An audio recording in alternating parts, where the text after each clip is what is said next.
ওয়ালাউ তারা ইয ইয়াতাওয়াফাল্লাযীনা কাফারুল মালায়েকা, নবী আপনি যদি দেখতে পেতেন কাফেরদের জান যখন কবজ করার জন্য ফেরেশতারা আসবে, ফেরেশতারা তাদের সাথে কি আচরণ করবে, এই দৃশ্যটা যদি নবী আপনি দেখতে পেতেন, কি আচরণ করবে ফেরেশতারা? আল্লাহ বলছে ইয়াদরিবুনা উজুহাহুম ওয়া আদবারহুম, ফেরেশতারা এসেই তাদের মুখে মারবে, তাদের পিঠে মারবে, পিটাতে থাকবে, পিটাতে থাকবে। কোথায় পিটাবে? মুখে পিটাবে, পিছনে পিটাবে। আর একদল ফেরেশতা তাদের শরীরে ডুব দেবে, রুহুটা টেনে হেসড়ে বের করে নিয়ে যাবে।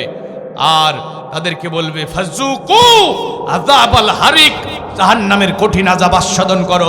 দুনিয়াতে কুফরির উপরে জীবন চালিয়েছো, দুনিয়াতে আল্লাহর নাফরমানি করেছো, ইসলাম বিরোধী কাজে সবসময় অগ্রণী ভূমিকা পালন করেছো। কিভাবে ইসলামের অগ্রযাত্রাকে ঠেকানো যায়, ইসলাম যাতে বিজয়ী না হতে পারে, এজন্য মাথায় গামছা বেঁধে বিরোধিতা করেছো। আজকে জাহান্নামের কঠিন আযাব আস্বাদন করো। আর একদিকে ইমানদাররা যখন মারা যাবে তাদের অবস্থা কি হবে আল্লাহ সেটাও কোরআনে বলে দিয়েছে।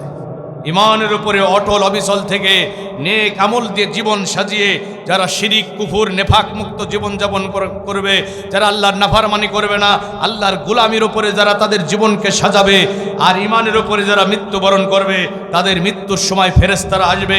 কোরআনুল কারীমে আল্লাহ বলছেন আল্লাযীনা তাতাওয়াফাহুমুল মালাইকাতু তাইয়্যিবিন, যারা দুনিয়াতে পবিত্র জীবন যাপন করবে, ইমানের ভিতরে শিরিক মিশ্রিত করবে না, জুলুম মিশ্রিত করবে না, যারা তাগুতের গোলামি করবে না, জীবন চলার প্রতিটা ক্ষেত্রে যারা এক আল্লাহর গোলামি করবে, তাদের যখন মৃত্যু হবে ফেরেশতারা আসবে, সাদা পোশাকে আসবে, এসেই বলবে ওয়ায়াকুলুনা সালামুন আলাইকুম।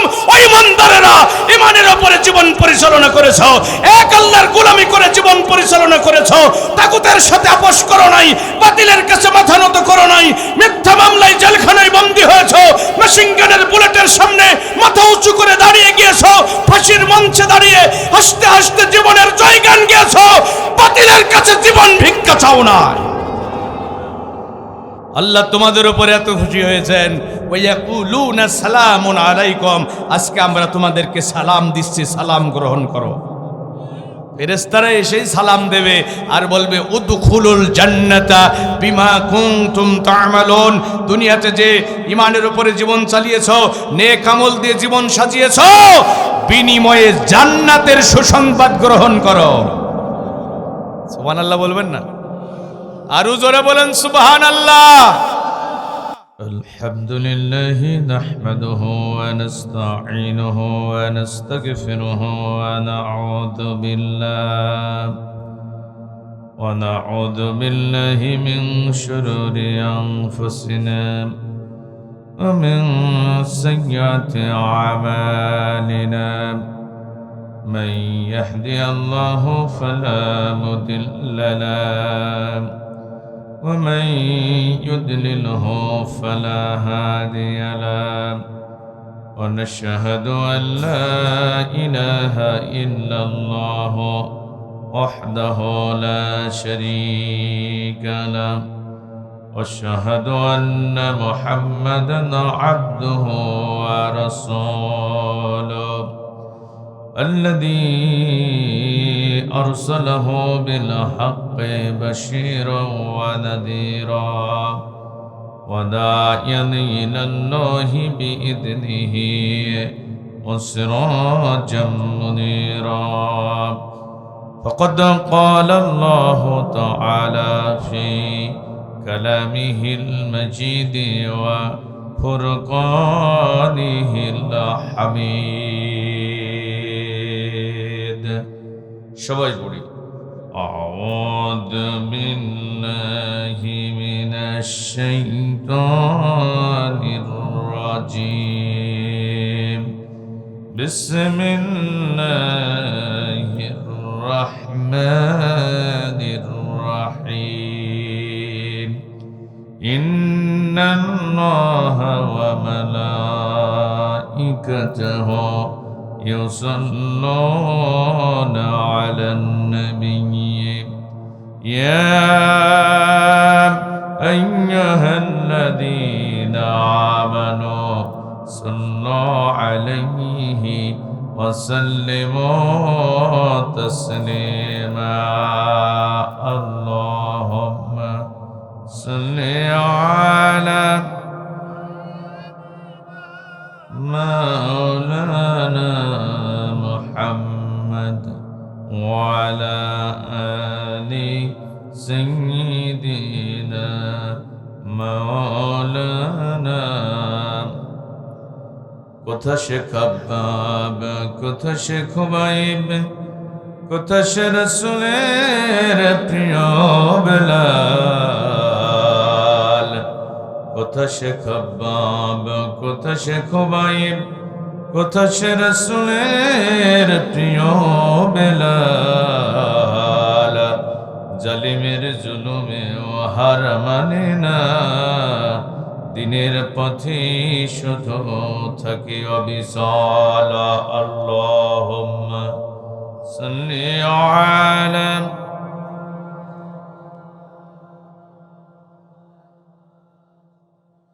وعلى آل سيدنا مولانا إن الحمد لله والصلاة والسلام على من لا نبي بعده ঐতিহ্যবাহী কামালহাট নাখরাসপাড়া নুরানি ও হাফিজে মাদ্রাসার উদ্যোগে আয়োজিত চতুর্থ বাৎসরিক মহাবিশ্বের মহাবিশ্বয় মহাগ্রন্থ কোরআনুল কারীমের মাহফিলের সম্মানিত শ্রদ্ধাভাজন সাহেব সদর আজকের মাহফিলের মহতরম মুকররম মুআজ্জাজ সভাপতি অত্র এলাকার সর্বজন শ্রদ্ধাভাজন ব্যক্তিত্ব আল্লাহ দ্বীনের জন্য নিবেদিত প্রাণ আল্লাহর এক প্রিয় গোলাম অত্র প্রতিষ্ঠানের সুযোগ্য সভাপতি জনাব মোহাম্মদ দেলোয়ার বিশ্বাস আতানাল্লাহু আমরাহ বারাকাল্লাহু ফি হায়াতি আমরা সকলে বলছি আল্লাহুম্মা আমিন। আলোচনা রেখে ধন্য করেছেন বক্তৃতা জগতের এক উজ্জ্বলতম ধ্রুবতারা জনপদের প্রথিত যশ আলেমে দ্বীন কালীগঞ্জ বাইতুল আমান জামে মসজিদের সম্মানিত খতিব আমাদের সকলের হৃদয়ের মানুষ জনপ্রিয় জননন্দিত বাগ্মী প্রিয় ভাই মাওলানা খালিদ সাইফুল্লাহ মেরাজ আলোচনা করেছেন প্রিয় ভাই হাফেজ মাওলানা মাসুম বিল্লাহ। আল্লাহ পাক রব্বুল আমিন সকল উলামা হযরতদের আলোচনা জনপদের মানুষের হেদায়েতের জন্য কবুল করুন। মঞ্চ উপস্থিত উম্মতের শ্রেষ্ঠ সন্তান সকল আউলিয়াদের আওলাদ নাইবে রাসূল পথরা পথ বলা মানুষের মুক্তির দিশারি হযরত উলামায়ে কেরাম সামনে উপবিষ্ট তৌহিদি জনতার এক অংশ পদ্মার অন্তরালে অবস্থানরত পরম প্রিয় শ্রদ্ধেয় মা এবং বোনেরা প্রিয় এলাকাবাসী সকলকে আবারও হৃদয় নিংড়ানো আন্তরিক সালাম শুভেচ্ছা এবং মোবারকবাদ জ্ঞাপন করছি। আসসালামু আলাইকুম ওয়া রাহমাতুল্লাহি ওয়া বারাকাতুহু। আমরা আমাদের মহান রবের দরবারে আলিশানে সেজদাবনিত চিত্তে শুকরিয়া আদায় করছি যিনি প্রচণ্ড শীতের তীব্রতাকে উপেক্ষা করে কুয়াশার চাদরকে দুপায়ে মারিয়ে সারাদিনের কর্মব্যস্ততা শেষ করে ক্লান্ত পরিশ্রান্ত দেহ নিয়ে আরামের বিছানায় ঘুমাতে না গিয়ে কোরআন সুন্নাহর আলোচনা শোনার জন্য এই জান্নাতি মাহফিলে আমাদের বসার সুযোগ করে দিয়েছেন। মনিবের কত দয়া, তিনি তৌফিক না দিলে আমরা কি আসতে পারতাম ভাই? এই মুহূর্তে অসংখ্য বনি আদম আরামের বিছানায় শুয়ে আছে, অসংখ্য যুবক ফেসবুক ইন্টারনেট টিভি সিরিয়ালে জীবনের ব্যস্ততম সময় অতিবাহিত করছে। কত শত বনি আদম আহত অসুস্থ হাসপাতালের বিছানায় জীবন মৃত্যুর সন্ধিক্ষণে যন্ত্রণা বিদ্ধ সময় অতিবাহিত করছে। আমাদের রব আমাদের সুস্থতার নিয়ামত দিয়ে ধন্য করেছেন, কোরআন সুন্নাহর আলোচনা শোনার জন্য এই জান্নাতি মাহফিলে কবুল করেছেন। এজন্য খুশি না বেজার? আমরা আমাদের রবের দরবারে সবটুকুন আবেগ দিয়ে শুকরিয়া আদায় করছি, সকলের সমস্যারে পড়ছি আলহামদুলিল্লাহ। বিশ্ব নবীর শাহে মদিনায় কলিজা ভরে সালাতু সালাম পেশ করছি, যিনি আল ইসলামকে ধুলির ধরায় প্রতিষ্ঠিত করতে গিয়ে তায়েফের মাটিতে বুকের তপ্ত লৌহ ঢেলে দিয়েছেন। খুনঝরা উহুদের ময়দানে দান মোবারক শহীদ করেছেন। শিয়াবে আবি তালিবের পাহাড়িয়া জেলখানায় দীর্ঘ 3টি বছর কারারুদ্ধ বন্দী মানবতর জীবনযাপন করেছেন। কাফের বেঈমান আর মুশরিকদের শত জুলুম নির্যাতনের শিকার হয়েছেন। 53 বছর বয়সে জীবনের শেষ পড়ন্ত বিকেলে বাধ্য হয়েছেন মাতৃভূমি থেকে হিজরত করে দূর মদিনায় যেতে। আমার বাংলাদেশের এই প্রান্তর থেকে কলিজার সমস্ত ভালোবাসা একত্রিত করে রাসূলুল্লাহর শাহে মদিনায় সালাতু সালাম পেশ করছি। সকলে পড়ছি সাল্লাল্লাহু আলাইহি ওয়াসাল্লাম। আল্লাহুম্মা সাল্লি ওয়া সাল্লিম আলা নবিয়িনা মুহাম্মদ। প্রিয় ভাই সব, রাত গভীর হতে চলেছে, শীতের তীব্রতা রয়েছে, এজন্য লম্বা সময় কথা বলে আমি আপনাদের বিরক্তির কারণ হতে চাই না। অন্য কোথাও লম্বা কথা বলি না, আজকেও বলবো না, কারণ রাসূলুল্লাহ লম্বা সময় বলতেন না। রাসূলুল্লাহ বলতেন কম, সাহাবীরা আমল করতেন বেশি। কিন্তু আমাদের চিত্র পুরা উল্টা, বলিও বেশি, শুনিও বেশি, কিন্তু আমলের খবর নাই। এজন্য ওয়াজ হবে কম, আমল হবে বেশি, আমাদের আল্লাহ হবে খুশি। আমি অতীব প্রয়োজনীয় মৌলিক কিছু কথা আপনাদের সামনে পেশ করব। তার আগে যে কথাটি আপনাদের বলতে চাই, এখানে যে মানুষগুলো আমরা সমাবেত হয়েছি, জনপদের হাজার হাজার মানুষের ভিড় থেকে বাছাইকৃত হয়ে যাদের হিসাবের খাতা খোলা হয়েছে, নারী এবং পুরুষ, কেউ কি বুকে হাত দিয়ে দাবি করতে পারবেন যে আমাদের জীবনে কোনো গুনাহ নাই? গুনাহ আছে না নাই? জোরে বলেন। কারো বেশি, কারো কম, সবারই গুনাহ আছে। আমরা গুনাহ নিয়ে কোরআনের মাহফিলে বসেছি, জান্নাতের বাগিচায় বসেছি, গুনাহগার হয়ে বাড়ি ফিরে যেতে চাই না। আমরা নিষ্পাপ, মাসুম, বেগুনাহ, আল্লাহর প্রিয় বান্দা হয়ে এখান থেকে বাড়ি ফিরে যেতে চাই। এই মাহফিল থেকে জীবনের গুনাহ মাফ করে নিয়ে বাড়ি যাওয়ার সুযোগ আছে না নাই? আছে। আমি একটা কথাও বানিয়ে বলবো না, যতটুকু সময় বলবো কোরআন হাদিসের অথেন্টিক দলিল দিয়ে বলার চেষ্টা করব ইনশাআল্লাহ। এই মাহফিল তো জীবনের গুনাহ মাফের মাহফিল। রাসূলুল্লাহর পবিত্র জবান মিশ্রিত হাদিস। প্রিয় নবী বলেন, মা ইজতামাআ কওমুন আলা যিকরিন, জনপদের মানুষেরা যখন কোরআনকে কেন্দ্র করে একত্রিত হয়, কোরআনের মাহফিলে যখন সমবেত হয়, ভাইরা আমার, এই যে মাহফিল আজকে আমরা বসেছি, কোনো নেতা অথবা দলকে কেন্দ্র করে নয়।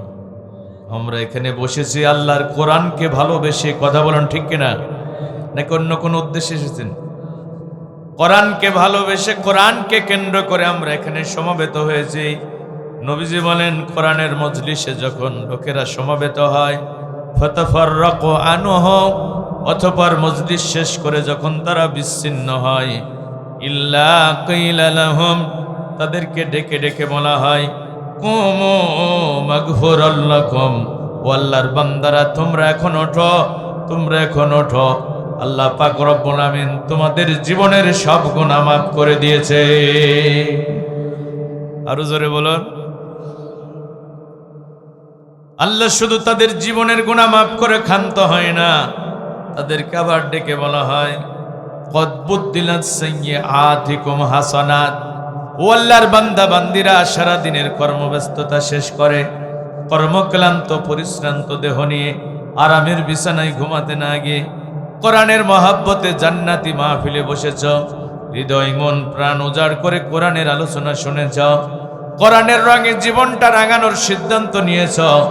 আল্লাহ পাক রব্বুল আমিন তোমাদের উপরে এত বেশি খুশি হয়ে গেছে, আল্লাহ শুধু তোমাদের জীবনের গুনাহ মাফ করে ক্ষান্ত হয় নাই, রব্বুল আমিন তোমাদের বিগত জীবনের গুনাহগুলো সওয়াবে পরিণত করে দিয়েছে।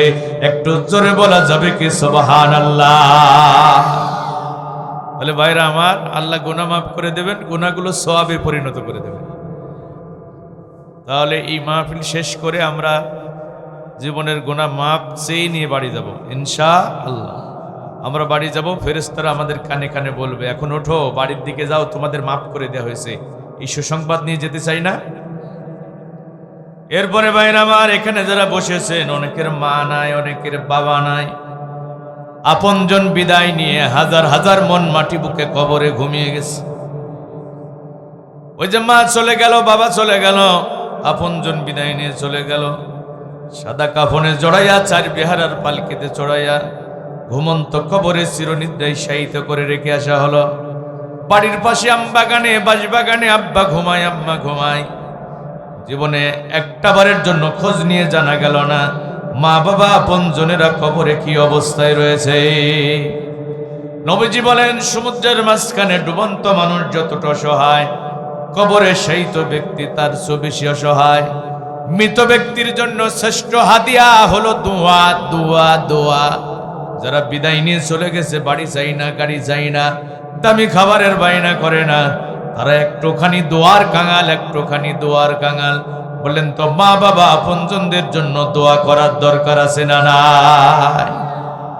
কলিজা ভরে এই মাহফিল থেকে আমরা আমাদের মা বাবা আপনজনদের জন্য দোয়া করব। আল্লাহকে বলবো, আল্লাহ আজকে আমাদেরকে ক্ষমা করে দেয়া লাগবে, আমাদের মা বাবা আপনজনদেরকেও ক্ষমা করে দেয়া লাগবে। ও আল্লাহ, তুমি যদি আমাদের ক্ষমা নাই করবা, কেন এত রাত পর্যন্ত শীতের মধ্যে কোরআনের মাহফিলে বসাইয়া রাখলা? কি আল্লাহর এই কথা বলা যাবে না? এখন আল্লাহ যদি আমাদের সবাইকে মাফ করে দেয়, বলেন তো আল্লাহর কি কোনো ক্ষতি হয়ে যাবে? আবার আল্লাহ যদি এই ছোট্ট মাহফিলটা ধরে প্যাকেট করে জাহান্নামের ভিতরে ফেলে দেয়, আল্লাহর কি কোনো লাভ হবে? ভাই, লাভও হবে না, ক্ষতিও হবে না। বরং আমার আল্লাহ বলেন, উদউনি আস্তাজিব লাকুম। কি আছো গোলাম, আমারে ডাকো। ও গোলাম, আমারে ডাকো। আমারে ডাকলে আমি আল্লাহ তোমাদের ডাকে সাড়া দিয়া দেব। একটু জোরে বলা যাবে কি সুবহানাল্লাহ? আল্লাহ তুমি কত মহান, কত ভালো বন্ধু, প্রাণে তুমি, মনে তুমি, তুমি দয়ার সিন্ধু। আল্লাহ তুমি কত মহান, কত ভালো বন্ধু, প্রাণে তুমি, মনে তুমি, তুমি দয়ার সিন্ধু। নেই কেহ নেই ত্রিভুবনে তোমারই সমান, তুমি রহমান, তুমি মেহেরবান, তুমি রহমান, তুমি মেহেরবান। আল্লাহ তুমি কত মহান, কত ভালো বন্ধু, প্রাণে তুমি, মনে তুমি, তুমি দয়ার সিন্ধু। খালিক তুমি, মালিক তুমি, হাকিম তুমি, অন্তর্যামী। খালিক তুমি, মালিক তুমি, হাকিম তুমি, অন্তর্যামী। পাপে ভরা এই জীবনে নেই তো গতি তুমি বিনে, পাপে ভরা এই জীবনে নেই তো গতি তুমি বিনে। আমি গাই তোমার গুণগান, তুমি রহমান, তুমি মেহেরবান, তুমি রহমান, তুমি মেহেরবান। আল্লাহ তুমি কত মহান, কত ভালো বন্ধু, প্রাণে তুমি, মনে তুমি, তুমি দয়ার সিন্ধু। প্রাণে তুমি, মনে তুমি, তুমি দয়ার সিন্ধু। চিল্লায় বলে মারহাবা।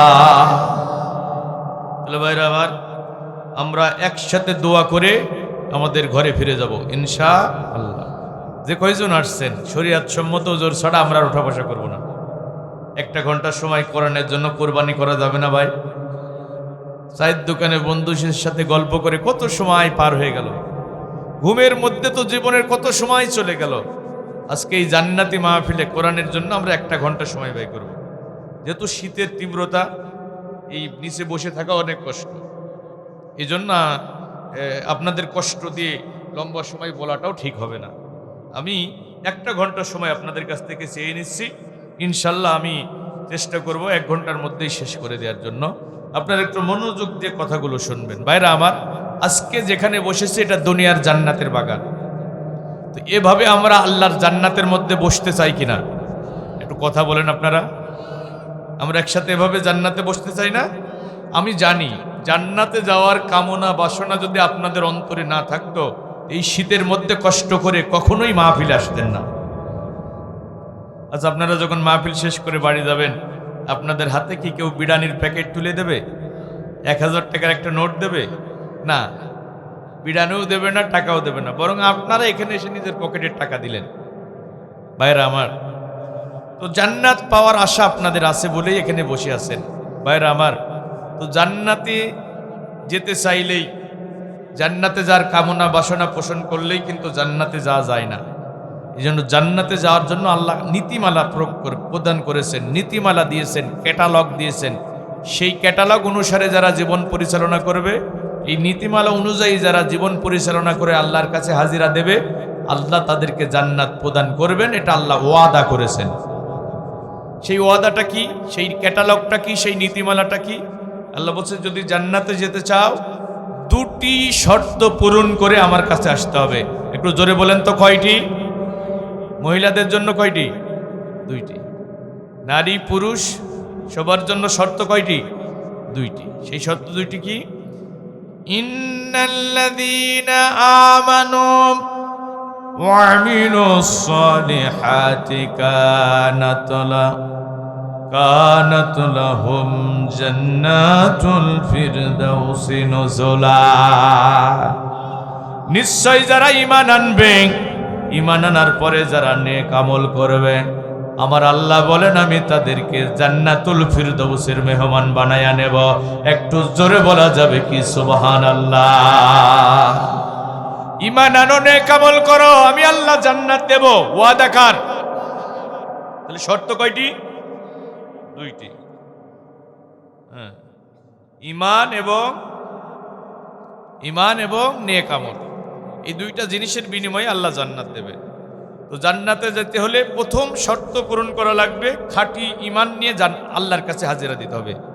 ঈমানের ওপরে মৃত্যুবরণ করা লাগবে, আর নেক আমলও থাকা লাগবে। এখন ঈমান যদি খাঁটি থাকে, খুব মনোযোগ, ঈমান যদি পরিশুদ্ধ থাকে আর নেক আমল যদি কমও থাকে, তাও জান্নাতে যাওয়ার সুযোগ আছে। কিন্তু বেঈমান হয়ে যদি মারা যান আর দুনিয়া পরিমাণ নেক আমলও যদি করেন, তাহলে আর জান্নাতে যাওয়ার সুযোগ নাই। রাসূলুল্লাহ বলেছেন, আখলিস দীনাকা ইয়াকফিকাল আমালুল কলিল। আমার উম্মতেরা, তোমাদের ঈমান খাঁটি করো, অল্প আমলই তোমার নাজাতের জন্য যথেষ্ট হয়ে যাবে। তাহলে সবার আগে ঈমান। সবার আগে কি?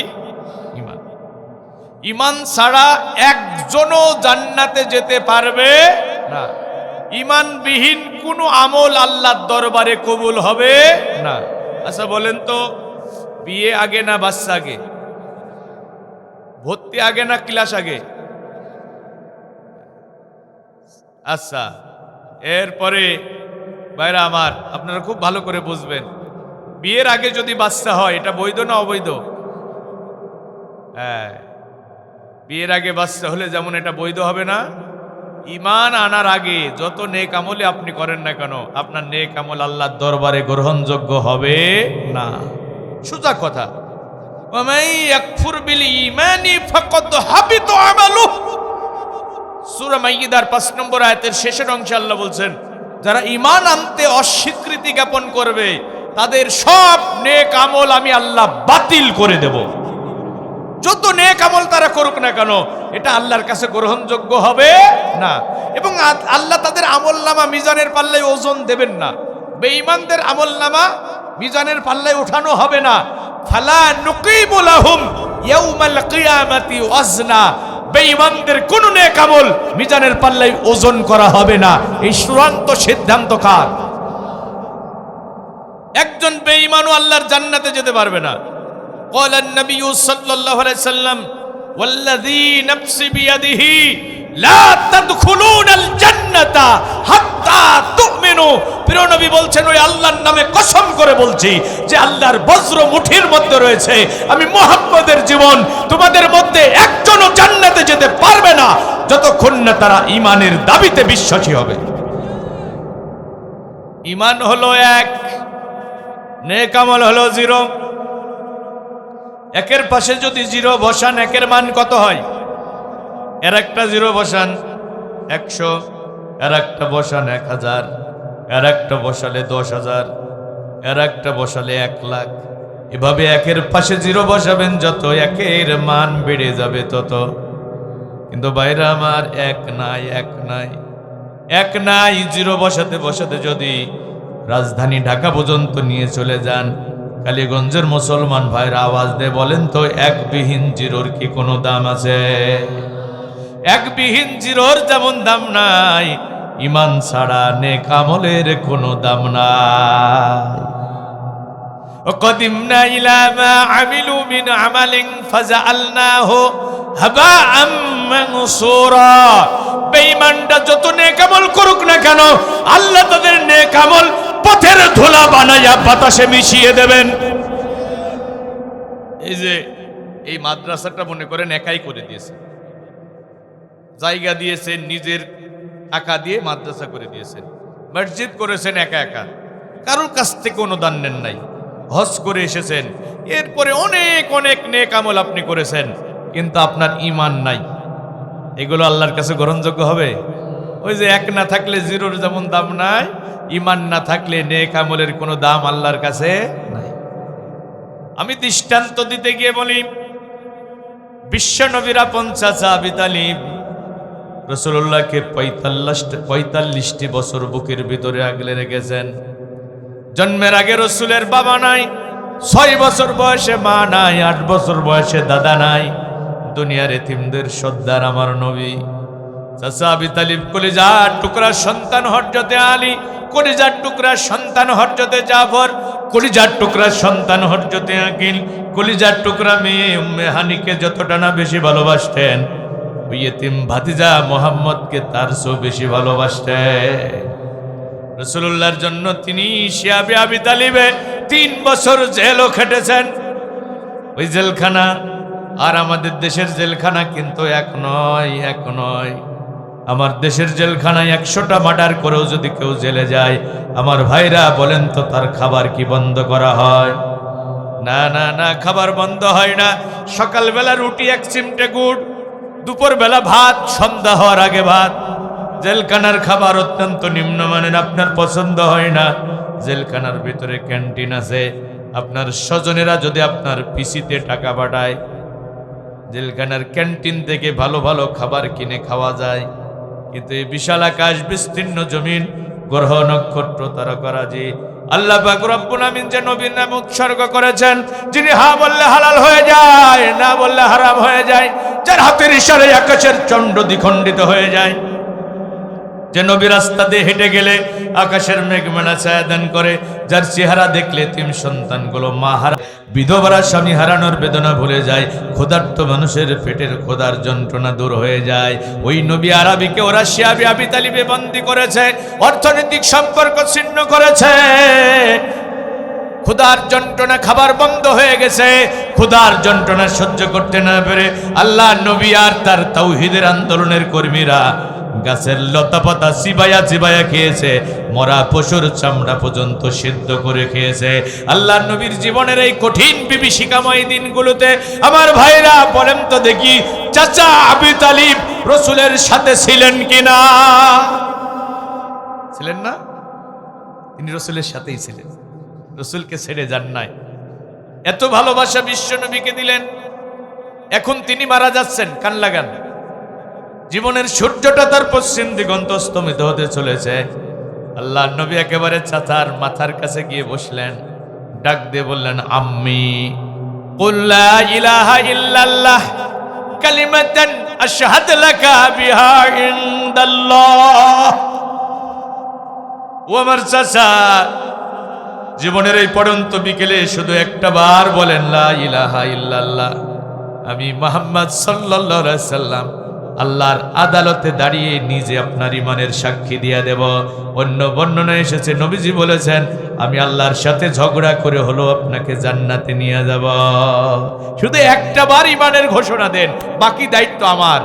আবু তালিব কালেমা পড়তে চাচ্ছিলেন, কিন্তু কাফেরেরা প্ররোচিত করল, ও আবু তালিব, তুমি মক্কার এত বড় নেতা, মরণের ভয়ে বাপদাদার ধর্ম ত্যাগ করে এখন মুহাম্মদের নতুন দিন গ্রহণ করবা, এটা তো তোমার জন্য খুবই বেমানান। আবু তালিব কালেমা পড়ল না, বেঈমান অবস্থায় মারা গেল। আমার ভাইরা বলেন তো, বিশ্ব নবী কি চাচা আবু তালিবকে জান্নাতে নিতে পারবে?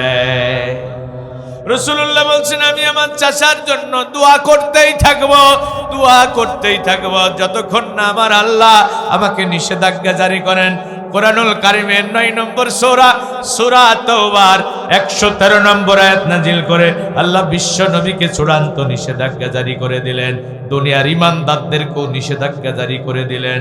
আল্লাহ পাক রব্বুল আমিন ডাক দিয়ে বলেন, হাবিব রে, মা কানা লিন নবিয়্যি ওয়াল্লাযীনা আমানু আইয়াস্তাগফিরু লিল মুশরিকিন।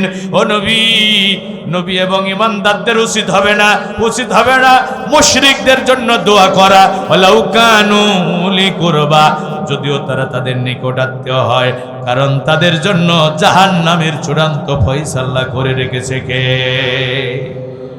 আর জোরে বলেন, আল্লাহ পাকের চূড়ান্ত সিদ্ধান্ত হলো কোন বেঈমান আল্লাহর জান্নাতে যেতে পারবে না। ভাইরা আমার, দেখেন রাসূলকে আল্লাহ বলছে চাচার জন্য দোয়া করতে পারবে না।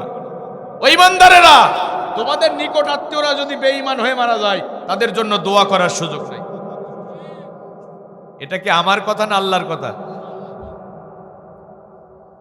রাসূলুল্লাহ চাচাকে জান্নাতে নিতে পারবেন? আহা। এরপরে মুসলিম জাতির পিতা ইব্রাহিম খলিলুল্লাহ, তিনি আল্লাহর বন্ধু। কার বন্ধু? তো আল্লাহর বন্ধু কি এমনি এমনি হওয়া যায়? ইব্রাহিম আলাইহিস সালাম বলে, আল্লাহ আমি তোমার বন্ধু হতে চাই। আল্লাহ বলে, ইব্রাহিম রে, এমনি এমনি বন্ধু হওয়া যাবে না, বন্ধু হতে হলে পরীক্ষা দেয়া লাগবে। তাফসীরের কিতাবের ভিতরে এসেছে 1 নয় 2 নয় 99টা পরীক্ষায় পাশ করার পরে আল্লাহ পাক রব্বুল আমিন ইব্রাহিম আলাইহিস সালামকে বন্ধু হিসেবে গ্রহণ করেছে। ওই পরীক্ষার ভিতরে এমন কঠিন পরীক্ষা ছিল, বুড়া বয়সে আল্লাহ পাক রব্বুল আমিন ইব্রাহিম আলাইহিস সালামকে একটা সন্তান দিয়েছে। সন্তানটা যখন বালেগ হলো, আল্লাহ কয়, ইব্রাহিম এই সন্তানকে আমার রাহে কুরবানি করতে হবে। ইব্রাহিম আলাইহিস সালাম আল্লাহর ভালোবাসা পাওয়ার জন্য ঈমানের অগ্নি পরীক্ষা উত্তীর্ণ হয়েছে। কলিজার টুকরা সন্তানের গলায় ছুরি চালাতে দ্বিধাবোধ করে নাই। প্রিয়তম স্ত্রী আর কলিজার টুকরা মাসুম বাচ্চাকে মরুভূমির প্রান্তরে মানবহীন এলাকায় নির্বাসিত করেছেন, নির্বাসন দিয়েছেন। আল্লাহর ভালোবাসা পাওয়ার জন্য, আল্লাহর বন্ধু হওয়ার জন্য ইব্রাহিম আলাইহিস সালাম জ্বলন্ত অগ্নি কুণ্ডলিতে জীবন মৃত্যুর পরীক্ষা দিয়েছে। কথা বলুন ঠিক কিনা? আমার ভাইরা, ইব্রাহিম আলাইহিস সালামের সাথে হাশরের ময়দানে তার জন্মদাতা পিতা আজরের দেখা হবে। ধুলাই ধূসরিত মলিন চেহারা নিয়ে ইব্রাহিম আলাইহিস সালামের বাবা হাশরের ময়দানে দাঁড়িয়ে থাকবেন। কলিজার টুকরার সন্তান ইব্রাহিমকে দেখার সাথে সাথে বলবেন, আমার ইব্রাহিম, বাজান আজকে তুই আমারে বাঁচা। ইব্রাহিম আলাইহিস সালাম বলবেন, বাবা কতবার দাওয়াত দিয়েছি, মূর্তি পূজা ছেড়ে দাও, এক আল্লাহর গোলামি করো। ওই মূর্তির পূজা কেন করো বাবা? হাত আছে ধরতে পারে না, কান আছে শোনে না, মুখ আছে কথা বলতে পারে না, পা আছে চলতে পারে না, কেন এমন জড় বস্তুর ইবাদত করো? ইব্রাহিম আলাইহিস সালামের বাবা দুনিয়াতে শেষ কথা যেটা বলেছিল ইব্রাহিম আলাইহিস সালামকে, ইব্রাহিম আমার সামনে থেকে দূর হয়ে যা, ওয়াহজুরনি মালিয়া, ইব্রাহিম দূর হয়ে যা আমার সামনে থেকে, তা নাহলে আমি তোকে পাথর মেরে হত্যা করব। এটা ছিল দুনিয়াতে শেষ কথা বাবা ছেলের মধ্যে। এখন তো হাশরের ময়দানে ধরা পড়ে গেছে, কই বাবা আমারে বাঁচা। ইব্রাহিম আলাইহিস সালাম আল্লাহরে ডেকে বলবে, আল্লাহ আমার বাবা, তুমি আমার সাথে তো ওয়াদা করেছিলে হাশরের ময়দানে আমারে লাঞ্ছিত অপমানিত করবে না। তো আমার বাবা যখন আসামির কাঠগড়ায়, এর চেয়ে বড় অপমান আমি ইব্রাহিমের জন্য আর কি হতে পারে? আল্লাহ বলবেন, ইব্রাহিম খবরদার, তোমার বাবার জন্য আমার কাছে আবেদন করবে না। ইন্নী হারামতুল জান্নাত আলাল কাফিরিন, আমি আল্লাহ দুনিয়ার সব কাফেরদের জন্য আমার জান্নাত হারাম ঘোষণা করেছি।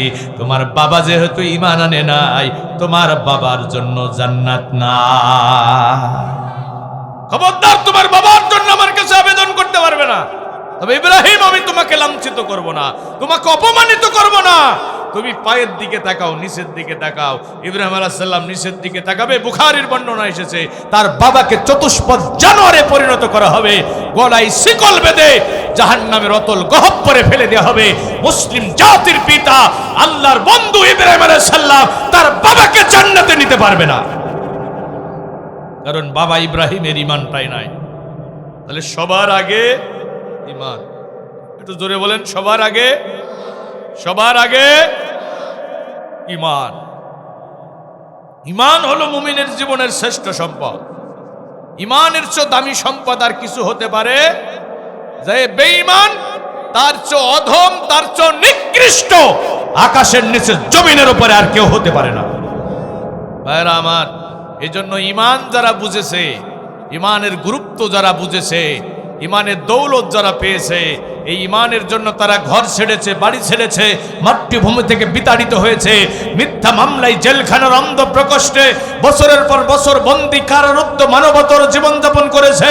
দুনিয়ার ঈমানদারের ঈমানের জন্য ফাঁসির মঞ্চে দাঁড়িয়ে হাসতে হাসতে জীবনের জয়গান গেয়েছে। মেশিন গানের বুলেটের সামনে মাথা উঁচু করে দাঁড়িয়ে বুকের তপ্তলহ ঢেলে দিয়ে শাহাদাতের নজরানা পেশ করেছে। দুনিয়ার কোন ঈমানদার ব্রাহ্মণ্যবাদী শক্তির তল্পিবাহকদের কাছে তাদের ঈমান বিক্রি করে নাই, ভবিষ্যতেও করবে না। কথা বলুন ঠিক কিনা?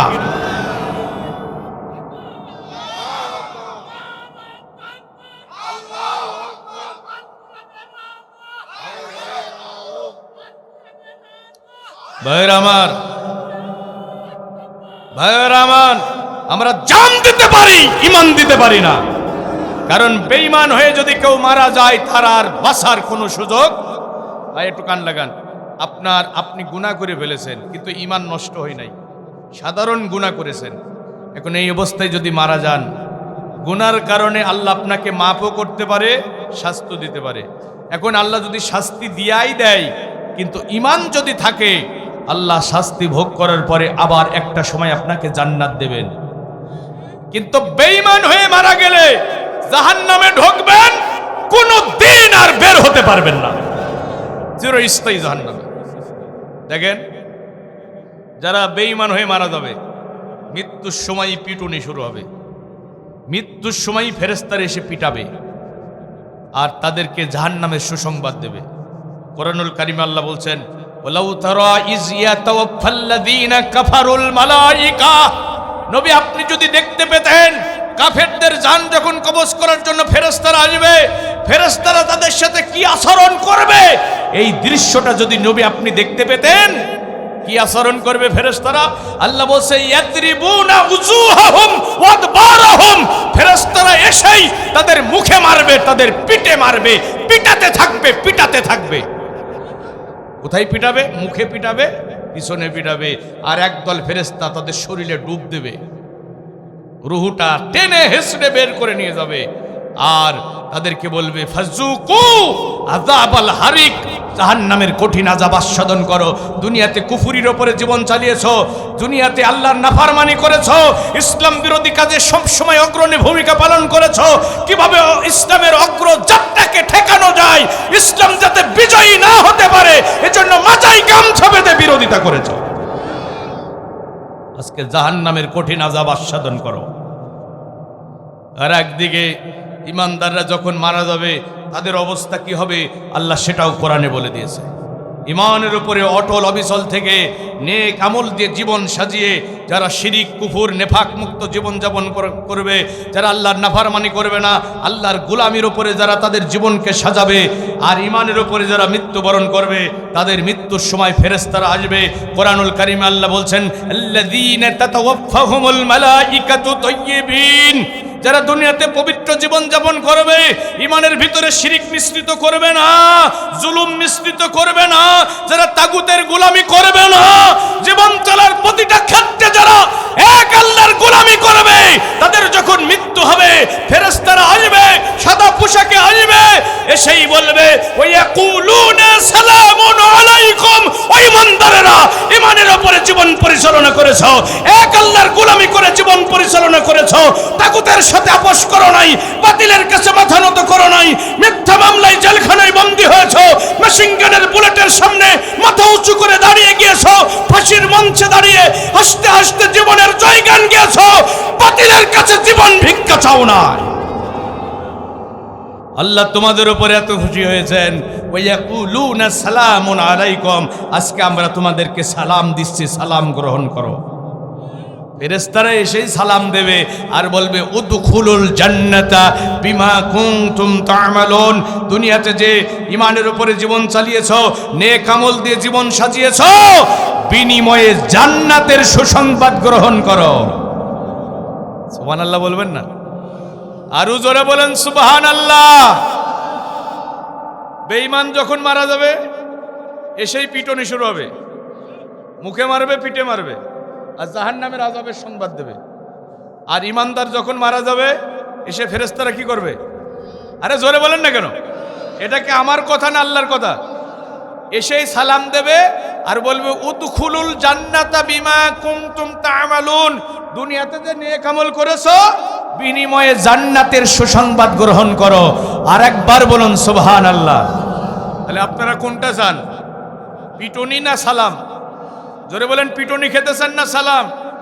জাহান্নামের আযাবের সংবাদ শুনতেছেন না জান্নাতের? জোরে বলেন, জান্নাতের না জাহান্নামের?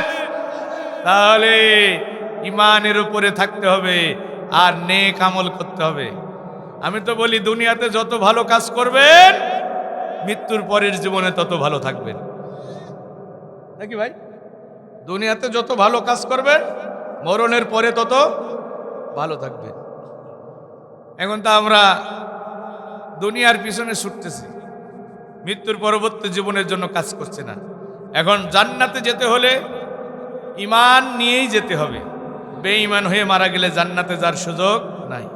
এখন দেখেন যে ঈমানের মাধ্যমে আমরা জান্নাত পাবো, এবং ঈমান এবং নেক আমলের মাধ্যমে, সেই ঈমানটা কি আমরা কিন্তু সহজেই পাইছি নাকি কষ্ট করে পাইছি? আমরা সহজে পাইছি। মুসলিম পরিবারে জন্মগ্রহণ করছেন, পারিবারিকভাবে ঈমান পেয়ে গেছেন। চোখ বন্ধ করে একটু চিন্তা করেন তো ভাই, আপনার জন্মটা যদি হিন্দু পরিবারে হতো, ঈমান পাওয়া কি এত সহজ ছিল? অনেক নও মুসলিমের সাথে আমার কথা হয়েছে, কনভার্টেড মুসলিম যারা, তাদেরকে আমি খুব কাছে থেকে দেখেছি ঈমানের জন্য কি কঠিন ত্যাগের নজরানা তারা পেশ করেছে। বাবা মার একমাত্র সন্তান, ঈমানে আনার কারণে মা বাবার থেকে বিচ্ছিন্ন হতে হয়েছে, আত্মস্বজন থেকে বিচ্ছিন্ন হতে হয়েছে।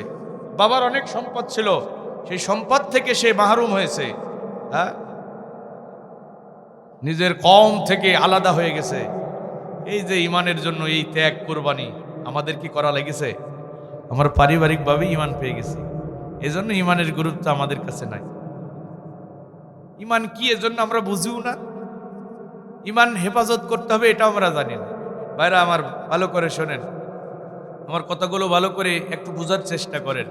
একজন রিক্সা চালক 10 বছর রিক্সা চালাইয়া 50,000 টাকা জমা করছে। এই প্রতিটা টাকার সাথে তার কলিজার ঘাম মিশে আছে। আমার ভাইরা বলেন তো, রিক্সা চালকটি টাকাটা যেখানে সেখানে রাখবে, আলমারিতে রাখবে, তালা দিয়ে রাখবে, চাবিটা মাজায় বেঁধে রাখবে, মাঝে মাঝে আলমারির তালা খুলে টাকাটা গুনে গুনে দেখবে তার কষ্টে জমানো টাকা ঠিকঠাক আছে কিনা। কেন সে তালা মেরে রাখলো? মাঝে মাঝে গুনে গুনে দেখলো। এই কারণে তালা মেরে রেখেছে, গুনে গুনে দেখে, কারণ আলমারির টাকা চুরি হয়ে যেতে পারে। কি ভাই, তালা কি এমনি মারছে? চুরি হবে তাই মারছে নাকি? এখন ভাইরা আমার, আলমারির টাকা চুরি হবে বলে কষ্টে অর্জিত টাকা চুরি হোক এটা আপনি চান না, এজন্য তালা মেরে রাখলেন, চাবিটা মাজায় বেঁধে রাখলেন, মাঝে মাঝে গুনে গুনে দেখলেন। আমি বলি, টাকার যত্ন নিলেন, টাকার হেফাজত করলেন, আপনার ঈমানের খবর কি? আমি বলি ভাইরা আমার, স্বাধীনতা অর্জন করার চেয়েও রক্ষা করা কঠিন। ঈমান পাওয়া যত সহজ, ঈমানের পথে অটল অবিচল দাঁড়িয়ে থেকে আল্লাহর কাছে হাজিরা দিয়া তার চেয়ে বেশি কঠিন। ইমান পাওয়া যত সহজ, ইমান ধরে রাখা তার চেয়ে কঠিন। নবীজি বলেছেন, ইয়াতি আলান নাসি জামানুন ইয়াজতামিউনা ফিল মাসাজিদ লাইসা ফীহিম মুমিনুন। অচিরে একটা জামানা তোমাদের মাঝে আসবে, অচিরে একটা জামানা তোমাদের মাঝে আসবে, লোকেরা মসজিদে নামাজে সমবেত হবে, কিন্তু সেখানে একজনও ইমানদার পাওয়া যাবে না। ইউসবিহু রাজুলু ফিহা মুমিনান ওয়া ইউমশি কাফিরান ওয়া ইউমশি মুমিনান ওয়া ইউসবিহু কাফিরান। লোকেরা সকালে মুমিন থাকবে, সন্ধ্যায় কাফের হয়ে যাবে, সন্ধ্যায় মুমিন থাকবে, সকালে কাফের হয়ে যাবে। ইয়াবিউ আকওয়ামুন দীনাহুম বিআরদি মিনাদ দুনিয়া। লোকেরা দুনিয়ার মোহে পড়ে তাদের ঈমান বিক্রি করে ফেলবে। আস-সাবিরু মিনহুম আলা দীনিহি কাল কাবিদি আলাল জামার। হাতের উপরে আগুনের কুণ্ডুলি রাখা যত কঠিন হবে, ঈমানের উপরে দাঁড়িয়ে থাকা তার চেয়ে বেশি কঠিন হবে। সকালে মুমিন, সন্ধ্যায় কাফের। হাতের উপরে আগুনের কুণ্ডুলি রাখা যত কঠিন, ঈমানের উপরে দাঁড়িয়ে থাকা তার চেয়ে বেশি কঠিন। ওই জামানাটা এসেই গেছে নাকি আসবে? ভাইরা আমার, ওই জামানা এসে গেছে। আপনার আলমারির টাকা চুরি করবে দুনিয়ার সল্টু বল্টু মার্কা চোরেরা, কিন্তু আপনার দামি ঈমান চুরি করার জন্য ইবলিস শয়তান আর তার বাহিনী চতুর্দিক থেকে দিন রাত আক্রমণ করছে। কথা বলুন ঠিক কিনা? আপনার আলমারির টাকা চুরি করবে সল্টু বল্টু মার্কা চোর, আর আপনার ঈমান চুরি করার জন্য ইবলিসের বাহিনী তৈরি আছে। ইবলিস আক্রমণ করে আপনার দামি সম্পদটা দখল করবে না, আপনার দামি বাড়ি জবরদখল করে নেবে না। ইবলিস আক্রমণ করে আপনার ঈমান হরণ করে নেবে। এ কথা ইবলিস জান্নাতের দরজায় দাঁড়িয়ে বলেছে। ইবলিস যখন জান্নাত থেকে বিতাড়িত হয়ে গেল, ইবলিস জান্নাতের দরজায় দাঁড়িয়ে বললাম, ফাবিমা আকুইতানি লা আকুদান্না লাহুম সিরাতাকাল মুস্তাকিম। রব্বুল আমিন, জীবনী আদমের জন্য আমি তোমার জান্নাত থেকে বিতাড়িত হয়ে গেলাম। আমি ওই রাস্তার বাঁকে বাঁকে বসে থাকবো, ওই রাস্তার মোড়ে মোড়ে বসে থাকবো, যে রাস্তা হেদায়েতের রাস্তা, যে রাস্তা জান্নাতের রাস্তা, যে রাস্তা ঈমানের রাস্তা, ওই রাস্তার বাঁকে বাঁকে আমি ইবলিস বসে থাকবো। সুম্মা লাআতিয়ান্নাহুম মিন বাইনি আইদিহিম ওয়া মিন খালফিহিম ওয়া আন আইমানিহিম ওয়া আন শামাইলিহিম ওয়া লা তাজিদু আকসারাহুম শাকিরিন। আমি ডানে বামে সামনে পিছনে চতুর্দিক থেকে আক্রমণ করব। কয় দিক থেকে? ইবলিসের আক্রমণের টার্গেট হলো মুমিনের ঈমান। ইবলিস মুমিনের ঈমান হরণ করার জন্য আক্রমণ করবে। কয় দিক থেকে? চার দিক থেকে আক্রমণ করবে। এখন ইবলিসের আক্রমণ থেকে যদি আপনি সচেতন না থাকেন, ঈমানের ব্যাপারে যদি আপনার জ্ঞান না থাকে, ঈমানের ব্যাপারে যদি আপনি সচেতন না থাকেন, আপনার দামি ঈমান কোন সময় ইবলিস চুরি করে আপনারে কাফের বানাবে, আপনি চিরস্থায়ী জাহান্নামী হবেন, জীবনে কখনো বুঝতেই পারবেন না। কথা বলুন ঠিক কিনা? কিন্তু বাংলাদেশের মুসলমানদের তো তাই হয়েছে। লক্ষ লক্ষ মুসলমানের ঈমান চুরি করে নিয়েছে ইবলিস, তারা নিজেরাও জানে না। কত নামাজির ঈমান ঠিক নাই, কত হাজী সাহেবের ঈমান নাই, আবার গিলাপ ধরে কাঁদে, অথচ তার ঈমান ঠিক নাই। তার ঈমানের ভিতরে শিরিক, কুফুর, নেফাক, তার ঈমানের ভিতরে তাগুতের গোলামি। আমাদের দেশের মাহফিলগুলোতে এই আলোচনাগুলো হয়ও না, মসজিদের খুতবা ইমাম সাহেবরা এই কথাগুলো বলেও না। ভাইরা আমার, আমি চেষ্টা চালিয়ে যাচ্ছি। আচ্ছা, কিছু আল্লাহর বান্দারা তারা মানুষের ঈমান আকীদা পরিশুদ্ধ করার জন্য চেষ্টা করছে।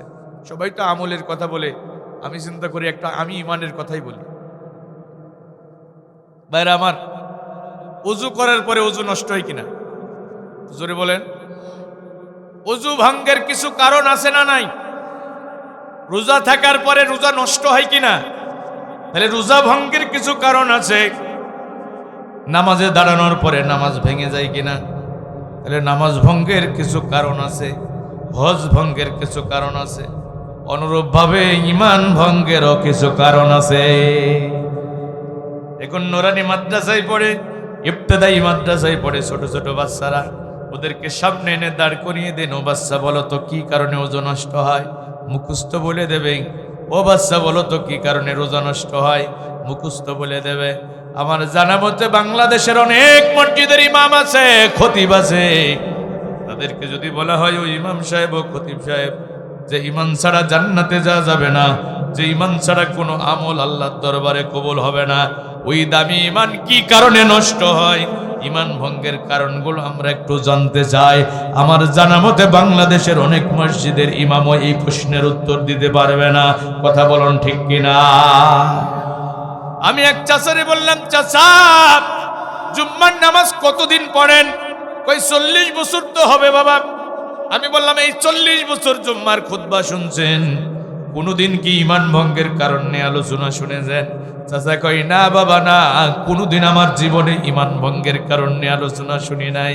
ভাইরা আমার, ইমান নষ্ট হয় কি কারণে জানার দরকার আছে না? না,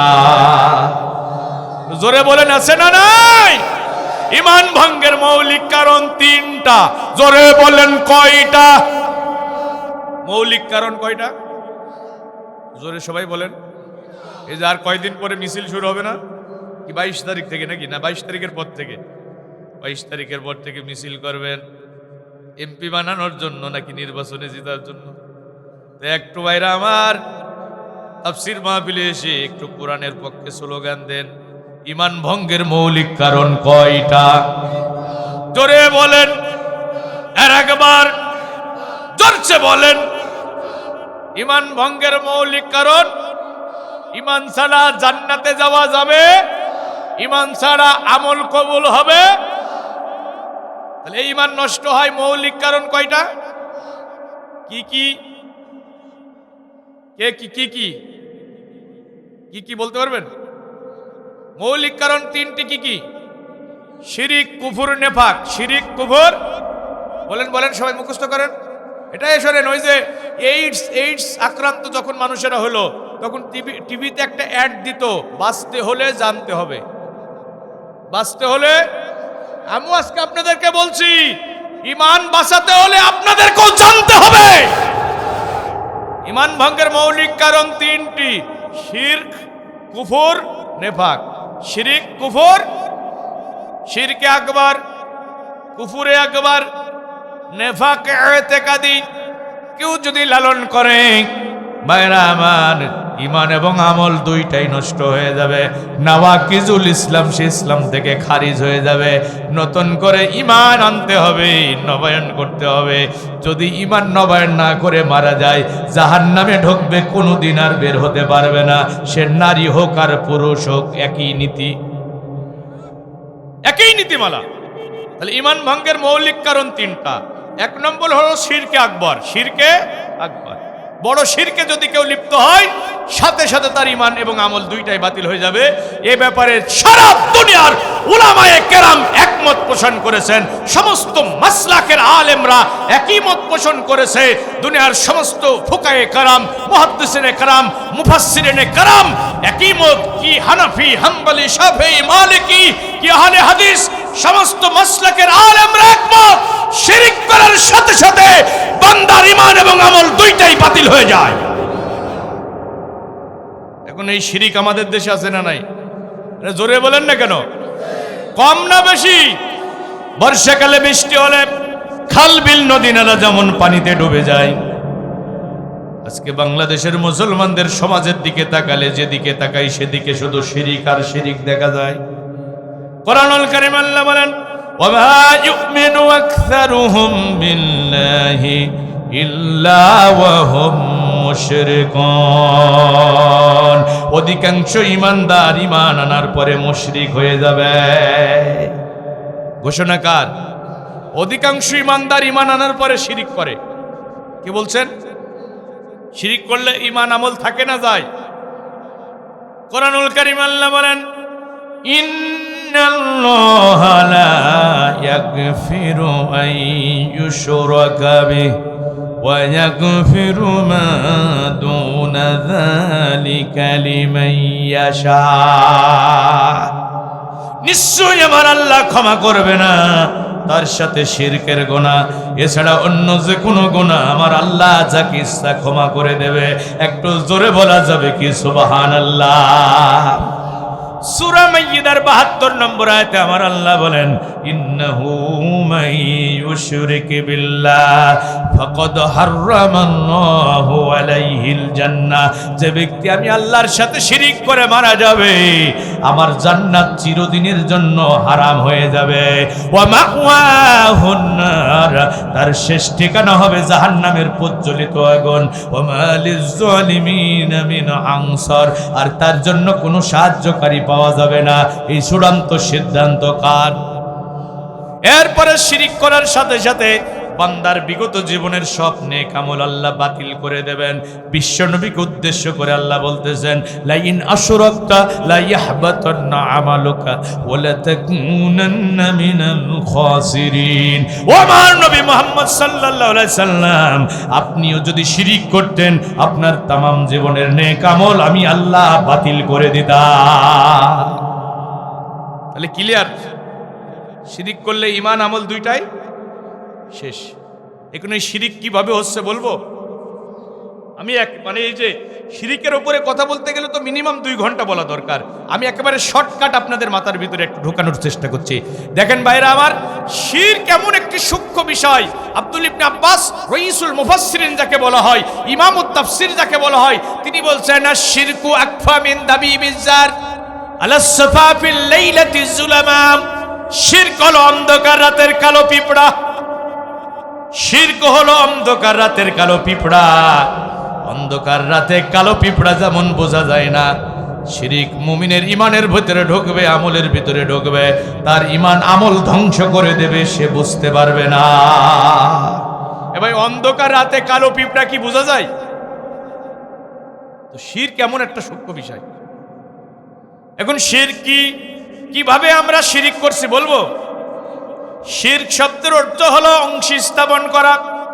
আল্লাহর অধিকারে কোনো ব্যক্তি অথবা বস্তুকে ভাগ দেওয়ার নাম হলো শিরক। যেমন সেজদা পাওয়ার মালিককে, সবাইকে বলতে হবে এই চম্বুক অংশ এইটুকু খুব মনোযোগ দিয়ে শুনতে হবে আর আপনাদের একটু সাড়া দিতে হবে। বলেন সেজদা পাওয়ার মালিককে? আল্লাহ ছাড়া কাউরে সেজদা দেয়া যাবে? আল্লাহ কোরআনে বলেন লা তাসজুদু লিশ-শামসি ওয়ালা লিল-কমার।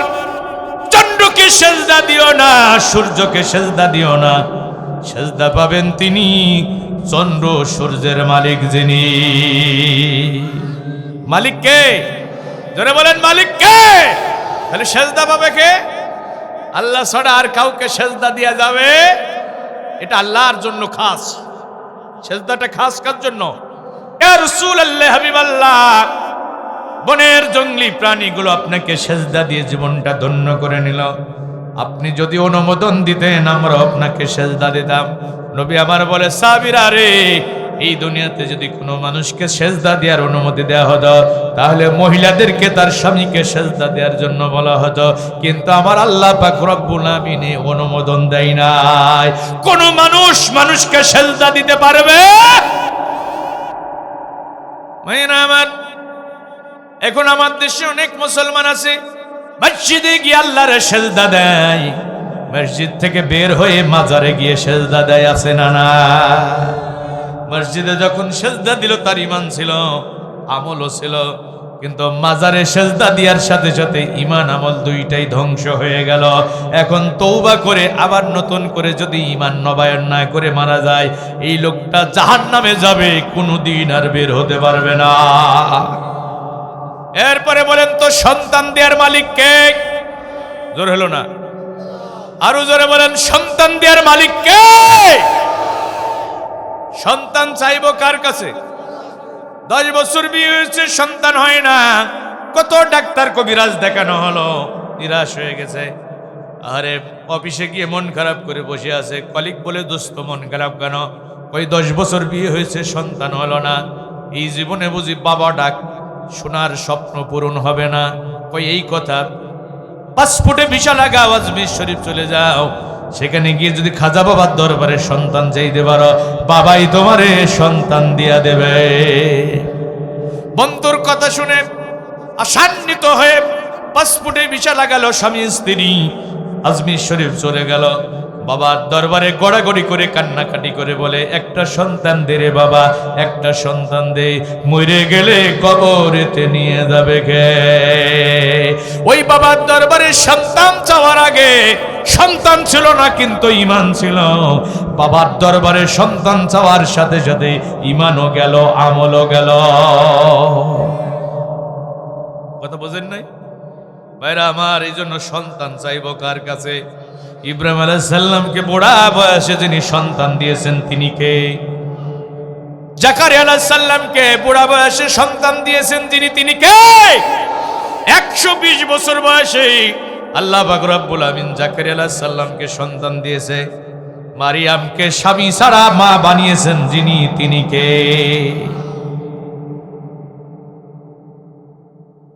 ইসমাইলের গলা খানি দুভাগ হবে জেনে তুমি, অবলার কল্লা কুরবানি। ইসমাইলের গলা খানি দুভাগ হবে জেনে তুমি, অবলার কল্লা কুরবানি। তুমি মারিয়ামকে মা বানাইলে, মারিয়ামকে মা বানাইলে নিখুঁত কলা কৌশলে। কেউ বলে বলুক তোমায় চেনা বড় কঠিন দায়, কেউ বলে বলুক তোমায় চেনা। তোমার প্রেমে যে মুঝেছে মৌলা, তোমার প্রেমে যে মুঝেছে, প্রেমে ডুবেই মরেছে। কেউ বলে বলুক তোমায় চেনা। চিল্লায় বলে মারহাবা। এখন বলবেন হুজুর আমরা আল্লাহ ছাড়া কাউকে সেজদা দিই না, আর সন্তান আল্লাহর কাছে ছাড়া কারোর কাছে চাই না, তাহলে আমরা শিরিক করছি না? অন্তত আমরা বেঁচে গেলাম। এই জায়গায় আপনারা শিরিক করছেন না, কিন্তু অন্য এক জায়গায় করছেন। বলবো ওই জায়গাটা বলবো?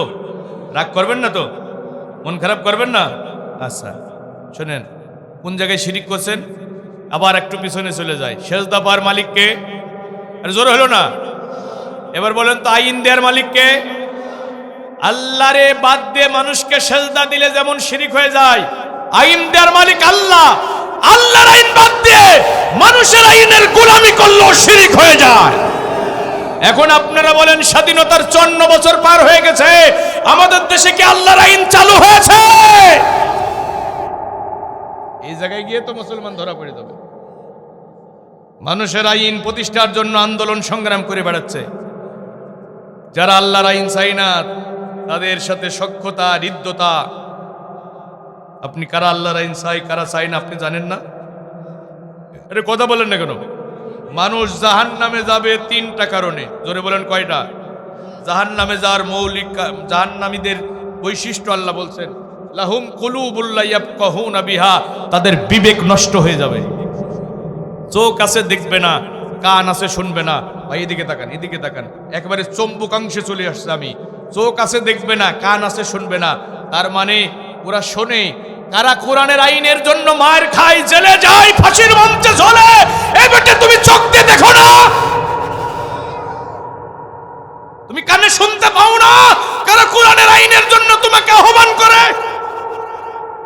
কারা বলে আমরা আল্লাহর জমিনে আল্লাহর কোরআনের আইন প্রতিষ্ঠা করতে চাই? এই মিছিলে কারা তোমাকে ডাকে? তুমি দেখো না? তুমি বোঝো না? তুমি কি বধির হয়ে গেছো? তুমি শুনতে পাও না?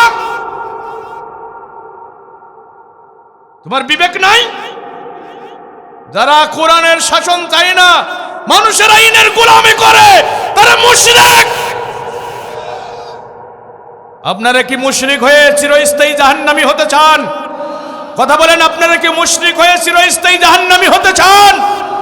আপনারা কি ফেরেশতাদের পিটুনি খেয়ে মরতে চান? আমরা ঈমান নিয়ে বাঁচতে চাই, ঈমান নিয়ে রবের কাছে হাজিরা দিতে চাই। আমরা আল্লাহর জমিনে আল্লাহর কোরআনের শাসন দেখতে চাই। কারা কারা রাজি আছেন দুই হাত উঁচু করে আল্লাহকে দেখান। লিল্লাহি তাকবীর, লিল্লাহি তাকবীর। আল কোরআনের আলো, আল হাদিসের আলো। ভাই কার আইনের কথা বলছি? আরে জোরে বলেন, আলা লাহুল খালকু ওয়াল আমর। সৃষ্টি যার, আইন চলবে তো তার। সৃষ্টিকার মালিক কে? কুল আল্লাহুম্মা মালিকাল মুলক। রাসূল আপনি বলুন, রাজত্বের মালিক আল্লাহ। রাজত্ব যার, আইন চলবে তার।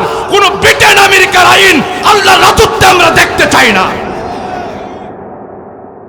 যুবকেরা খুব কথা ভালো করে বোঝো, আমরা কোনো দলীয় আদর্শ বাস্তবায়নের জন্য দুনিয়াতে আসি নাই। আমরা কোনো নেতার নীতি বাস্তবায়ন করার জন্য দুনিয়াতে আসি নাই। আমরা দুনিয়াতে এসেছি আল্লাহর গোলামি করার জন্য। নিজের আল্লাহর গোলামি করব, গোটা দেশে আল্লাহর গোলামি প্রতিষ্ঠার জন্য আমরা জানমালের কুরবানি করে সংগ্রাম করব। সৃষ্টির ওপরে সৃষ্টির রাজত্ব চলবে না, সৃষ্টির ওপরে স্রষ্টার রাজত্ব চলবে। সৃষ্টির ওপরে স্রষ্টার প্রভুত্ব চলবে। এই জন্য দুনিয়াতে যুগে যুগে নবী রাসূল এসেছে।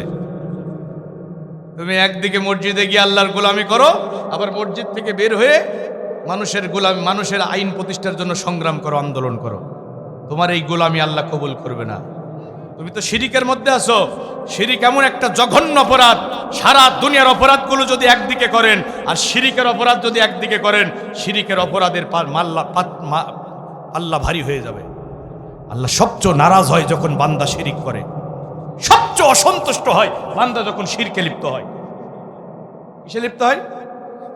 শিরকের চেয়ে জঘন্য অপরাধ আর দুনিয়াতে নাই। রাসূল বলছে, ইন কুতিলতা আও হুররিকতা লা তুশরিক বিল্লাহ। এই আমার উম্মতেরা, যদি তোমাদের কেটে ফেলা হয়, জ্বলন্ত আগুনে জ্বালিয়ে দেওয়া হয়, কেটে টুকরা টুকরা হয়ে যাবা, জ্বলন্ত আগুনে জ্বলে পড়ে ছন্নছার হয়ে যাবা, আল্লাহর সাথে শিরিক করবা না। শিরিক করবেন, কার আইন মানবেন? জোরে বলেন। এখন আল্লাহর আইনের কথা শুনে যদি কারো কলিজায় আগুন ধরে যায়, কারো চেহারা কালো হয়ে যায়, কারো বুকের ভিতরে মোচড় দেয়, তার ঈমান নষ্ট হয়ে গেছে, কোনো সন্দেহ নাই। ওয়াইনা তাতুমুহুম ইন্নাকুম লা মুশরিকুন। আল্লাহর আইন বাদ দিয়ে মানুষের আইনের গোলামি যারা করবে, অবশ্যই অবশ্যই তারা মুশরিক। কে বলেছেন? আরে মুশরিক বলেছে কে? এটা ইমাম আবু হানিফা বলে নাই, এটা দুনিয়ার কোন মুফতি মুহাদ্দিস বলে নাই। এ ফতোয়া আল্লাহ 1400 বছর আগে দরবারে ইলাহি থেকে কোরআন নাজিল করে দিয়েছেন। এখানে আঙ্গুল দেওয়ার মতো ক্ষমতা কারো নাই। আমরা কার আইন চাই? আরে জোরে বলেন তো ভাই। যে কয়জন আছেন একটু বলেন। ইসলামের জন্য বেশি লোকের দরকার নাই, কম সংখ্যক লোক দিয়ে ইসলাম এসেছে। যে কয়জন আছে একটু বলেন, আমরা কার আইন চাই? টান টান আল্লাহকে একটু দেখেন তো, কার আইন চাই? একটু আল্লাহকে দেখেন, আল্লাহকে দেখেন, কার আইন চাই? কার আইন? কার আইন? আমরা কার? জমিন কার? আইন চলবে কার? আগামী দিনে আল্লাহর আইন চালু হোক, এটা দেখতে চান? এটা দেখতে চান? লিল্লাহে তাকবীর, লিল্লাহে তাকবীর। সকল আইন বাতিল করো, আল্লাহর আইন চালু করো। সকল আইন বাতিল করো, সকল আইন বাতিল করো। রাজি আছেন তো? হাত নামান, হাত নামান। কষ্ট পাননি? কষ্ট পাননি? আলহামদুলিল্লাহ, সমস্ত ইসলামী দলগুলো এক প্ল্যাটফর্মে এসেছে, অনুকূল পরিবেশ তৈরি হয়ে গেছে। এখন আর ভুল করার সুযোগ নাই। আমরা কোনোভাবেই প্রতারিত হব না, কোনোভাবেই বিভ্রান্ত হব না। 1000 কোটি টাকার অফার আসলেও আমরা এই পথ থেকে দূরে সরে যাব না। আমরা কোরআনের জন্য মরব, কোরআনের জন্য বাঁচব, জেলে যাব, ফাঁসির মঞ্চে ঝুলব। কোরআনের আইন প্রতিষ্ঠার দাবি থেকে কেউ আমাদের দূরে সরাতে পারবে না। ইম্মা শরিয়া ওয়া ইম্মা শাহাদা, হয়তো শরিয়ত নয়তো শাহাদাত। শপথ একটাই, হয় বাতিলের উৎখাত করে আল্লাহর জমিনে আল্লাহর কোরআনের রাজ কায়েম করব, নচেত সে প্রচেষ্টায় আমাদের জান কুরবানি হয়ে যাবে। আমরা আমাদের বুকের রক্ত দিয়ে এই পৃথিবীতে ইসলামী খেলাফতের ফাউন্ডেশন তৈরি করব। 1 ইঞ্চি জমিন বাতিলের কাছে ছেড়ে দেব না। আল্লাহ আমাদের কবুল করুন, আল্লাহ আমাদের কবুল করুন। আমি বলেছিলাম ভাই, লম্বা সময় কথা বলে কষ্টের কারণ হব না।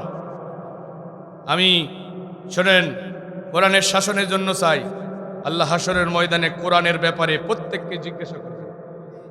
ফাওয়া রাব্বিক লানাসআলান্নাহুম আজমাইন, তোমার রবের কসম, এই কোরআনের ব্যাপারে প্রত্যেককে জিজ্ঞাসা করা হবে। কোরআনের সাথে তুমি কি আচরণ করেছো? তুমি কোরআনের শাসনের পক্ষে ছিলে না বিপক্ষে ছিলে? কোরআনের সাথে ছিলে না কোরআন থেকে দূরে ছিলে, এ ব্যাপারে তোমাকে জিজ্ঞাসা করা হবে। এই জিজ্ঞাসা কে করবেন? এই যে কারি মোহাম্মদ আলী সাহেবকে জিজ্ঞাসা করবেন, আমারে করবেন, সভাপতি সাহেবের করবেন, আপনাদের বাদ দেবেন, মহিলাদের বাদ দেবেন? প্রত্যেকটা মানুষকেই কোরআনের ব্যাপারে জিজ্ঞাসা করা হবে। যারা কোরআনের সাথে থাকবে, মান জাআলা আমামাহু কাদাহু ইলাল জান্নাহ, কোরআন নিজ দায়িত্বে তাদেরকে জান্নাতে পৌঁছে দেবে।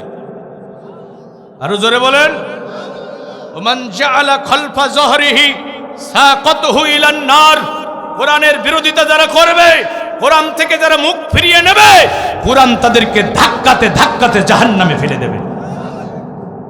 এজন্য আল্লাহর কাছে আমরা বলবো, জীবন ফুরিয়ে যদি একদিন মরণ আসে, তবু দেখে যেন যেতে পারি কোরআনের রাজ। দয়াময় হে খোদা, তুমি দয়াময়, রাখো এ মিনতি, জিন্দা কর কোন ইসলামী সমাজ, দেখে যেন যেতে পারি কোরআনের রাজ। আল্লাহ আমাদের মনের এই আশা পূর্ণ করে দিন। আমরা গুলশানে বাড়ি বানাতে চাই না, বনানীতে বাড়ি বানাতে চাই না, ধানমন্ডিতে বাড়ি বানাতে চাই না, আমরা মার্সিডিজ গাড়িতে ঘুরে বেড়াতে চাই না। আমরা কোরআনের রাষ্ট্রের নাগরিক হতে চাই। আমরা কোরআনের রাষ্ট্রের, আমাদের এই দুটি হাতকে ঝাড়ুদার বানাতে চাই। আমরা কোরআনের রাষ্ট্রের সীমান্ত পাহারা দিতে চাই। ভাইরা আমার, ভাই, এই জমিন আল্লাহর জমিনে আল্লাহর কোরআনের শাসন চলবে, তো আল্লাহর বান্দারা কিভাবে বিরোধিতা করে আর কোরআনের আইনের কথা শুনলে কিভাবে রাগ করে? আমার তো এটা বুঝেই আসে না। বাড়ি যার মাতবাড়ি, চাকরি যার বেতন, তো সৃষ্টি যার আইন চলবে, সৃষ্টিকার আল্লাহর সৃষ্টি, আইন চলবে ব্রিটেন আমেরিকার, আল্লাহ কেটে মানবে? তোমার চোখ দিয়েছে কে? সৃষ্টি করেছে কে? তো তুমি গোলামি করবে, আইন মানবা আল্লাহর, তুমি আইন মানো ব্রিটেন আমেরিকার, আল্লাহ তোমার কেমনে জান্নাত দেবে? আর যারা আল্লাহর জমিন, আল্লাহর আইন চাও না, আমি তাদেরকে বলি যে আল্লাহর জমিন থেকে বের হয়ে যেতে পারো না? কি বিষয়টা, তাই না?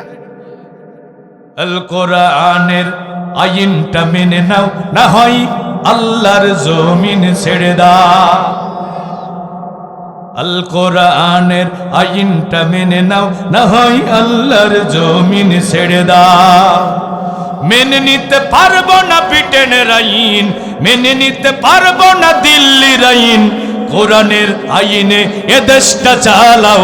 আল কোরআনের আইনটা মেনে নাও, না হয় আল্লাহর জমিন ছেড়ে দাও। লিল্লাহি তাকবীর। কি সবাই রাজি আছেন? একমত আমার সাথে? একমত না? সবাই একমত না? যারা একমত হবে না তাদের ঈমান থাকবে না। হুজুর এখানে বসে আছেন, আল্লাহর জমিনে আল্লাহর কোরআনের আইন চলবে, এ ব্যাপারে যারা একমত হবে না তাদের ঈমানই থাকবে না, তাদের কোনো আমল আল্লাহর দরবারে কবুল হবে না, তারা চিরস্থায়ী জাহান্নামী। এখন আপনি সিদ্ধান্ত নেন, আপনি কোরআনের আইনের পক্ষে থাকবেন না বিপক্ষে থাকবেন, আপনি সিদ্ধান্ত নেন। তবে কোরআনের আইনের প্রতিষ্ঠার চেষ্টা যারা করবে, তারা নিজের জীবনে কোরআন, তাদের নিজের জীবনটা আগে কোরআন দিয়ে সাজাবে, তাদের পরিবারটা কোরআন দিয়ে সাজাবে। এবার আপনার সারা গায়ে চুলকানির ওষুধ বিক্রি করে বেড়াচ্ছেন, আপনার ওষুধ কেউ নেবে? এই জন্য নিজের জীবনটাকে কোরআন দিয়ে সাজাতে হবে। যারা কোরআনের শাসন চায় তারা নামাজের জামাতে মসজিদের সামনের কাতারে থাকবে, তারা হবে ইসলামের মডেল, তারা হবে আদর্শ, তাদের জীবন হবে ইসলামের রঙে রঙিন। কি রাজি আছেন তো ভাইরা আমার? আমি আর কথা বাড়াবো না, আমরা একদিন দুনিয়া থেকে চলে যাব। আল্লাহ, আমরা এই প্রিয় মাতৃভূমিতে অনেক শাসন দেখলাম, আমরা যেন একটাবার কোরআনের শাসন দেখে কবরে যেতে পারি। আল্লাহ আমাদের সেই সৌভাগ্য তুমি নসিব করো। আরো জোরে বলুন।